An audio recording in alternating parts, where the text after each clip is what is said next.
Welcome to the Biz Gone Social podcast. We help entrepreneurs navigate how to get known, get customers, and get the edge over their competition. Here is your host, Lorraine Duncan.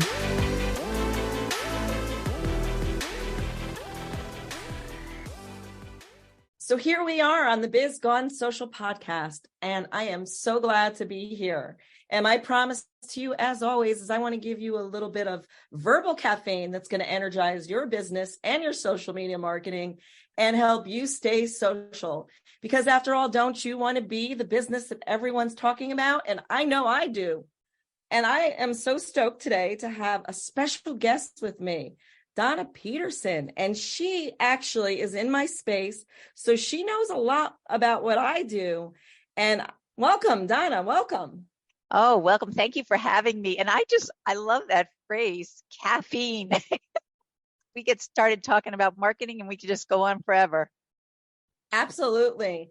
And, a lot of my audience out there, they're business owners and they're people who are struggling to do marketing because they're not working in their zone of genius, or they're people that are thinking of owning their own business. And so why don't you tell us a little bit about who you are and what you do and why you do it? Why I do it. Well, first of all, I am Donna Peterson. I am the CEO of World Innovators. World Innovators was a marketing company that was founded 42 years ago by my mother. And at the time, it was predominantly a list company. So it was to bring business to business lists to Frost & Sullivan, Forrester, business publishers, Caltech. And then as marketing evolved, so did our services. So we've branched off into email marketing and banners and sponsorships because we really know the most important thing is to make sure your marketing message is right where your target audience is. So you mentioned the name of your company, World Innovators. Do you know how that name came up, Well, at the time when my mother was thinking of a name, she saw the need for international lists. So she was going around the world talking with industry-specific publishers and conference companies. And I think with all the travel, we didn't have the internet back then. So literally it was legwork on her part. And that's why she put the name together, World Innovators. Yeah. Let me just tell you, which is good, except for sometimes people think I'm saying World Invaders, and then it gets a little tricky. Yeah, and then we have to bring the Star Wars cast in to, get rid of those invaders. So, you help your clients with marketing, some aspects of marketing. What are some other things if I were to come to you as a client, what are some of the things that you would do to help me?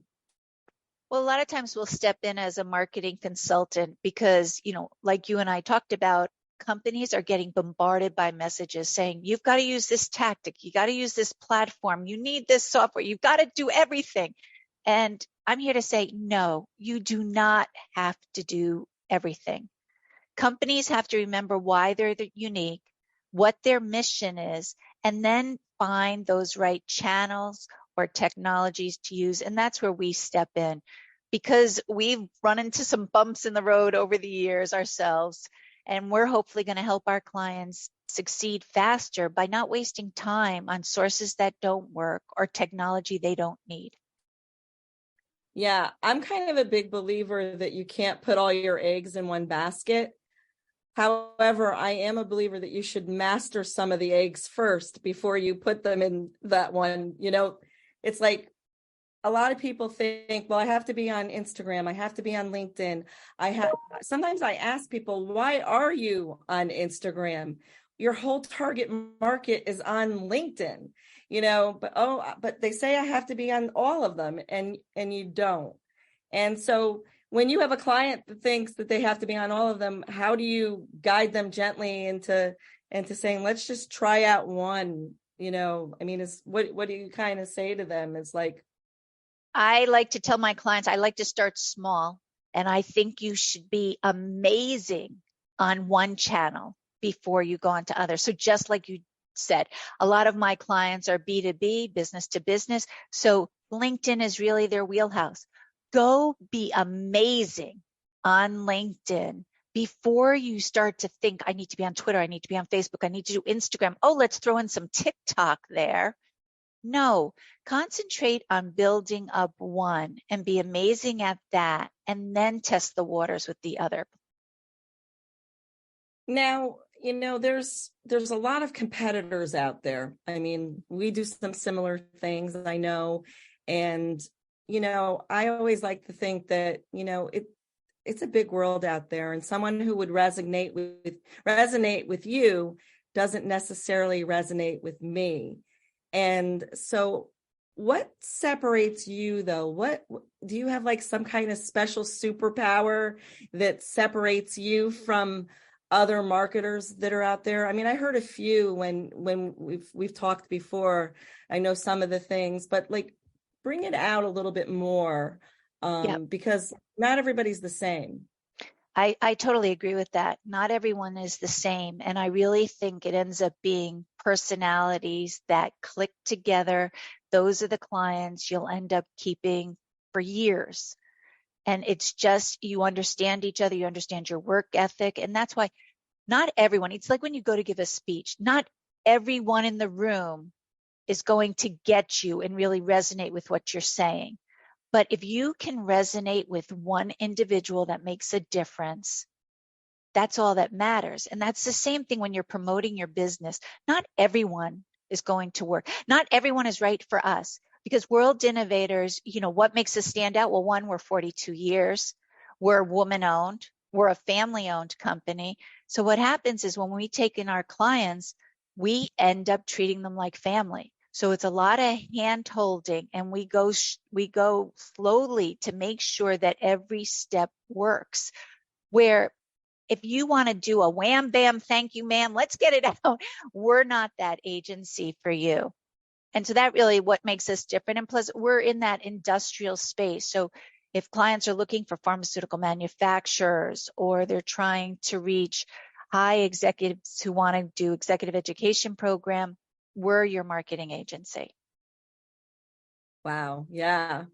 And you said something really important, and I want everybody to hear this, especially the people out there that are going to open up their own businesses.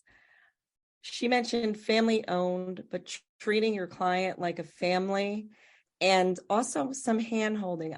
Sometimes when I'm doing business with someone, I tell them, I want to be handheld. I want help. I need your help, and I'm not going to be able to do this without you. That's why I'm hiring you.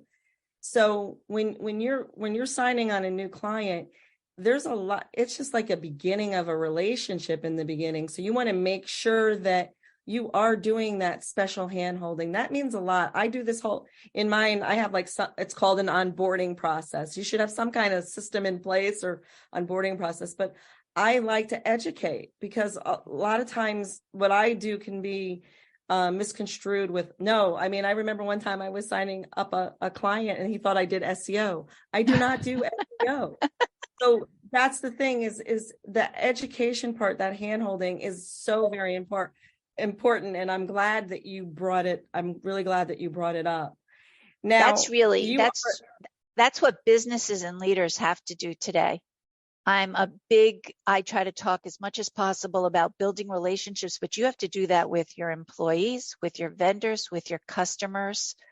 Because in this day and age, if you don't, there's no meaning and purpose to what they're doing. They'll drop off. Vendors will leave, employees will leave, customers will leave. But if you go slow and you take the time to build up those relationships, and if you really spend time doing it, that's where your company's going to grow year after year, because they're going to stay with you. Absolutely. And remember that. Everybody take notes. This is important stuff here. So, you own your own business, and I want to ask you, so what do you enjoy about owning your own business? That's a tricky question, because there's things I enjoy and there's things I absolutely hate. What I enjoy about it is I can sit down and I can take the company in any direction I want. And like when I said, we bring on clients and we treat them like family, because of our size, we're nimble enough to give the clients what they need, to be on channels that maybe they've never been before, or maybe we've never even worked in before, but we're able to get them on there because we do whatever is needed to get their message out there. So I like the possibility of inspiring success, but also just being able to take the company in any direction that I want. Yeah, I think that's kind of cool. And actually a different answer than probably every single one of my guests that I've had on so far, which I love. So I'm all excited about that. Good. Also, it's funny. We always talk about the glamour. I mean, I know when I tell people that I own my own business and people who have known me for a long time, they like look at me and go, wow, that's amazing. But, we always do talk about those fantastic things. I just landed this amazing client. I just did this, or I just did this. And, I made this amount of money in a couple months or whatever. But there's the downside of business. There's the challenges that we have as business owners. And like, what would you say is your biggest challenge of doing business? My biggest challenge is turning it off, like turning my head off, because I am constantly trying to figure out what's working, what's not working. Should we be doing this? Should we do that? Should clients be doing? I am just constantly always thinking. I'm always trying to learn. And there are days when I wish I maybe worked at Home Depot and at 5 o'clock, that was it. Absolutely. And it's interesting because if you think about it, that's what when you work for somebody else, you shut down, you leave, you're done. And then when you come, into your own business, it's like, yeah, you're talking to somebody maybe at 8 o'clock at night, which is not where, I try to set boundaries, but what do you do? Here's the thing is there's all kinds of practices out there. And this could be actually a whole podcast theme in itself. But what is one thing that you do to break away from the business and shut it all out? I'm not very good at it, but I love to work out. I love fitness and working out. So for me, get out, get walking, just step away from the desk has been one of the best things I can do. Sometimes it helps me just think clearer, get through a problem, but stepping away is very important for me. And it usually comes from being outside, whether it's, like I said, walking, skiing, golfing, swimming, whatever it is, it doesn't matter as long as it's not in front of a computer. Yes. I actually have done a few things in the whole department. I have special glasses now that keep the blue light out, and I forget to put them on. So because I just don't like wearing them half the time, but I try to I get up, I have a stand-up desk. That's one of the things that I do, but I try to make sure that when I'm eating lunch now, I'm eating lunch. I'm not working and eating lunch. I was even doing that. I mean, that was crazy. And I'm sure you probably do it too. I do that. I think today was 2:45 before I finally ate something, and it was celery with peanut butter on it. So, and it was at my desk. So, it's, when it's your own company, that everything you put in, you'll get back out. And that's the thing about when you work with people who are so vested in the company, they're going to work the hardest for you. I don't care what anyone says. You can go to some of these large corporations and yes, work might get done faster and you'll do it bigger. But guess what? John, who's helping you out this week, may not be there 6 months from now, and you're going to have to start the process all over again. And there's no way they will work as hard as someone who, if they're an owner of the company or vested in the company. Absolutely. And I even see that in getting assets and different things from different companies that I work for. The company that it's the owner that's actually giving you everything, who really wants to really succeed, you're going to get everything. Yeah. The one that is not invested, especially when it comes for instance, with social media, it's, it's sometimes it's like, I need some stuff, if we're selling houses here, we need to at least put a house up every once in a while. Yep. But, and not to say that that's what you should be doing on social media anyways. It's kind of frowned upon in the real estate market to be actually putting your listings on social media, but that's another topic for another day. So one of the things that I love to do here is, we're coming to a close here, but I like to ask, because there's a lot of business owners that are listening to this. Yeah. And some of them are maybe like doing really well and just really scaling and just doing a great job in their business. Some may not be doing well, or some may just be thinking of starting out. So first of all, what is one piece of advice that you can give for somebody who owns their own business now? And I know I'm reiterating what I already said, but take the time to slow down to build those relationships. As I mentioned, we were founded 42 years ago. Some of the people my mother went and met with, we still work with today. They're still vendors we work with. Those relationships you build, whether it's employees, vendors, customers, they will help you succeed into the future. So relationships. Yeah, and that's a big thing. And honestly, that's where me and you agree the most, because I really feel that relationships do matter. And it's not about buy my stuff right away when you connect with somebody. It's build that relationship. It can't be transactional. If you're in it and your goals are just, okay, I'm going to increase sales to this, you know what? Eventually you're going to get tired. You're going to get burnt out. But if you build the relationships, you're going to see you won't get burnt out as fast, and your love for your business will stay there. Yeah. And actually, I was going to ask you, what would your advice be, to a startup? But honestly, I really feel that it's the same thing. Start creating those relationships now. Would you agree with that? I totally agree with that. But this comes into your wheelhouse. Everyone wants to do social posting, but within your social posting, create those unique posts that let the people create a relationship with you. Where if everyone's like regurgitating whatever ChatGPT says or, stock images, you're not going to stand out as a brand. So be unique to who you are and let it shine through on your social posts and all your marketing for that matter. Yeah, absolutely.